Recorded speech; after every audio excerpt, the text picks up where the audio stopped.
special is opening night, and we are ready to go. The wind and first pitch is by the right-handed hitting Jackson Tucker.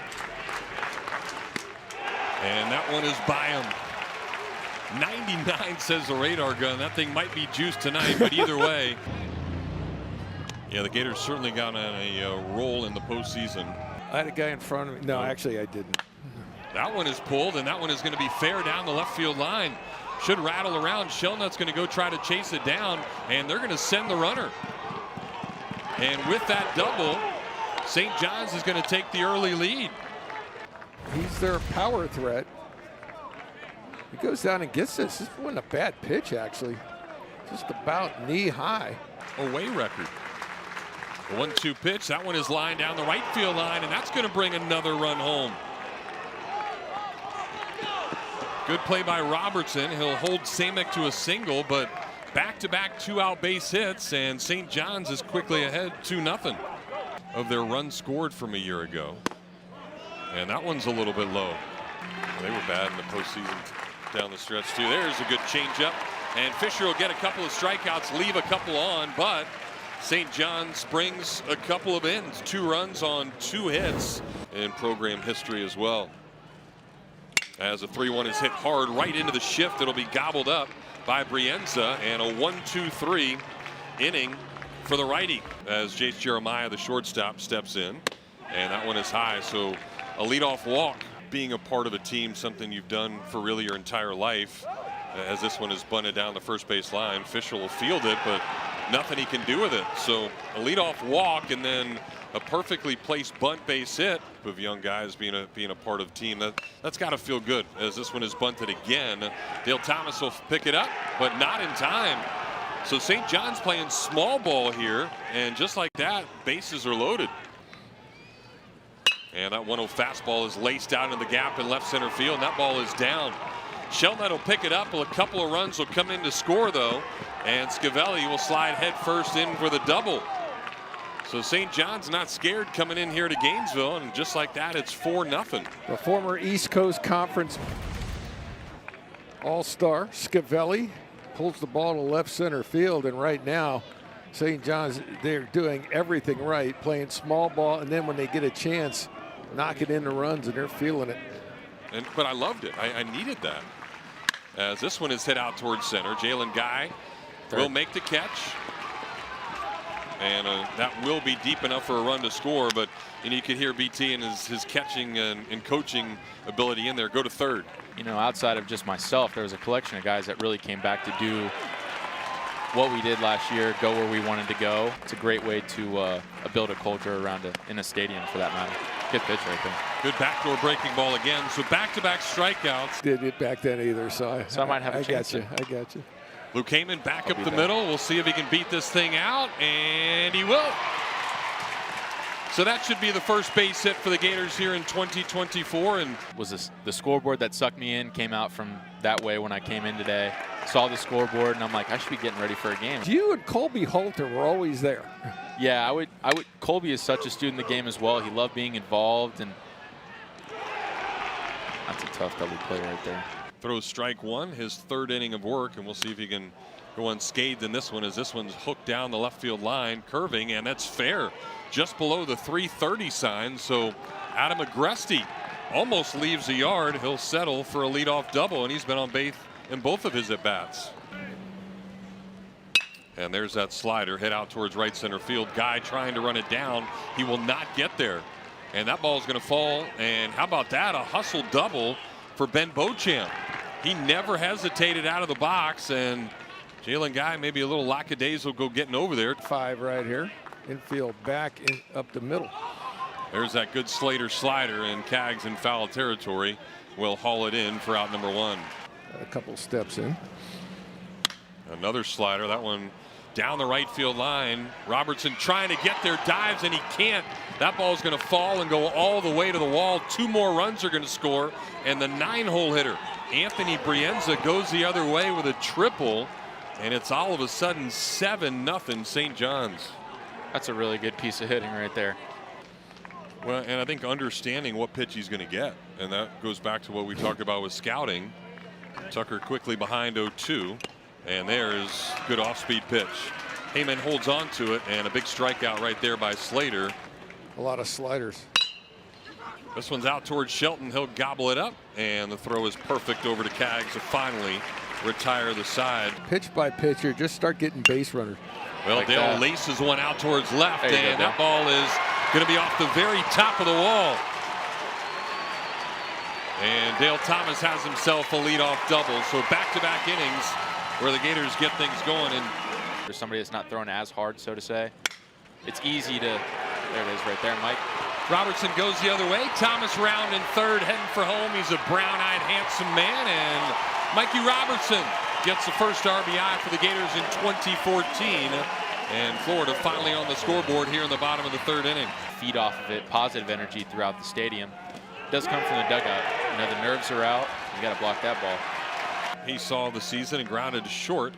Takes ball one here and then lines one up the middle here. So just like that, the Gators have themselves a couple of runs. 3 hits in the inning now, and Curlin gets his first of the season. And train smart, right? You got to. Kaggs will lace one into right center field. He's got his first hit, and Curlin will go first to third. So the hitting shoes have been put on in that Gator dugout. 4 of the 5 guys that come to the plate this inning have gotten themselves base hits. I think 2 of them were Kentucky on Sunday. Heyman puts a charge into that one. Ballpark should hold it right under the 400 sign. Tucker will grab it, but certainly deep enough to have Curlin come in and score. So an RBI, sac fly, and the 2-2 pitch, swing and a miss on a good changeup there. And he's got the advantage in the count, 3 balls and a strike. And that one is ball 4. Got 12 homers a year ago, as that one is inside. So back-to-back walks. Dale Thomas squares the bunt, gets it down, a really good bunt. Keenan has it, and he will make the play, but a successful sacrifice. Jalen Guy steps in. He'll send that one out towards center field. Should be plenty deep enough as Tucker will make the catch. Shelnut tags, and he will come in to score easily. So the manufactured run adds another one for the Gators, and they have cut this lead to 3. Single over the shortstop's head as he takes this one in. And Donay is going to try for third as the ball gets away, and he'll make it. Kate Curlin lurking on deck. And there is another wide one. Playing in this conference, my goodness. He'll hit this one to third, and they'll go the short route to retire Robertson. The only freshman in there for St. John's, Adam Agresti, has doubled and walked. So he's got a successful college debut, and he's going to have another double as that one stays just inside the bag. Shelnut will run it down. And how about this guy? These 2 teams have ever met on the diamond. Good play by Thomas there. Gets to his feet. Long throw, though, is not going to be in time. And Beauchamp is going to have an infield single. Sacrificing here with Jace Jeremiah. He does square to bunt. Gets it down. Thomas will field it. And the only play to first. So now you're thinking, all right, the 9-hole hitter, we can get him out. As this one's chopped in the ground. Thomas has it. They'll come home. Play at the plate. And they got him. Throw was a little high, but Heyman got the tag down in time on the head first slide. Charges do or die play. The throw just a touch off the line, but Heyman, great athletic play, leaving his feet, getting it, coming down, blocking the plate, and holding on to the baseball. Protect the plate, try to put it in play. 2-2 pitch. That's going to be a tough play. And the only thing the Gators can do is try to let it go foul, and it does. I think you got enough people doing it. It's just out of your head. 2-2 is off the plate. St. John's will steal second base. So now the 3-2, and Slater got him. 3 steps before running into the wall. And that one is absolutely rocketed, and no chance for Jace Jeremiah to get it. That just shows you how hard he hits baseballs. Player I've ever seen wear an orange and blue uniform. Heyman dribbles one right back up the bag, but an easy double play for the second baseman, Anthony Brienza, for the Alabama transfer. And that one is smoked deep down the right field line. There is home run number 1, an absolute no-doubter for Shelton. And the first hit of his Gator career leaves Condren Ballpark. And the Gators within 2 now here in the 5th.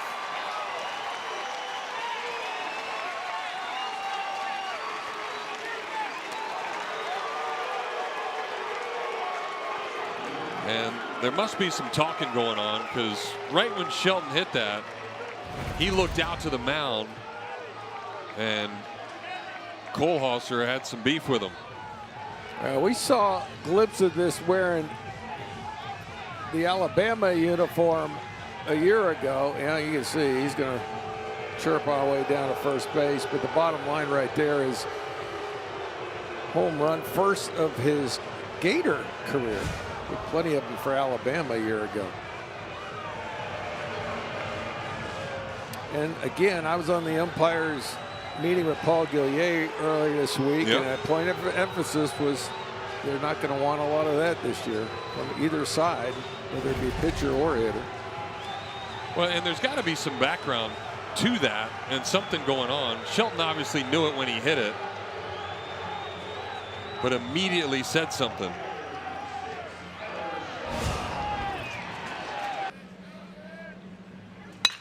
And that ball is smoked down the left field line. Should leave the yard, and it does. So Tucker got a high fastball and didn't miss it. And that's the first time since the third inning that St. John's has put a run up on the board.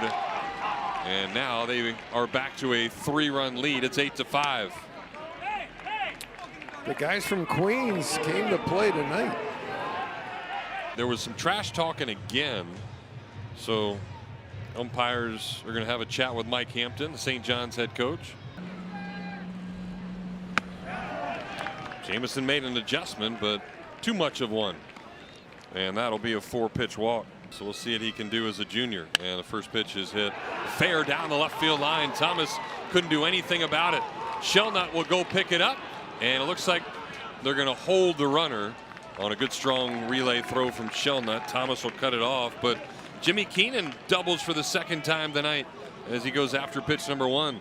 Now righty starts to get up in the bullpen for Kevin O'Sullivan. 3-0 pitch is down low. Fielders back into double play depth as Agresti steps in, pops up the first pitch. That'll be into foul territory. Shelton trying to run it down, and he overruns it. What? And probably a good thing he did. Well, a run would have scored. And the pitch got him on a breaking ball. That is a huge strikeout for the freshman.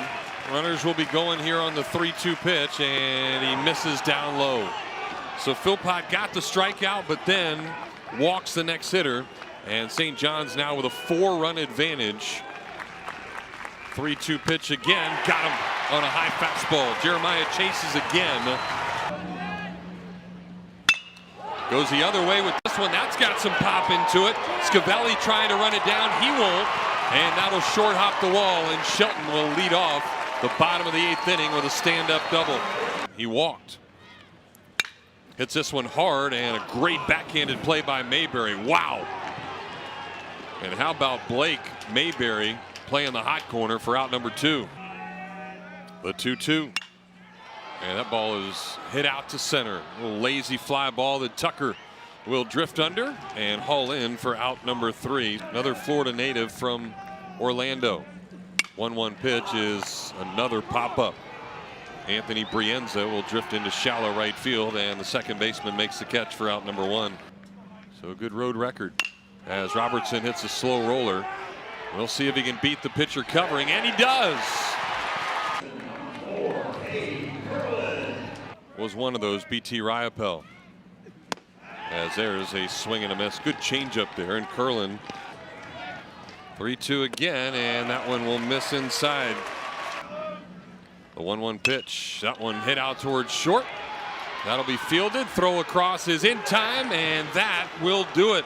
Jace Jeremiah throws across the diamond on the 6-3, and St. John's has come in here and spoiled the home opener for the Florida Gators.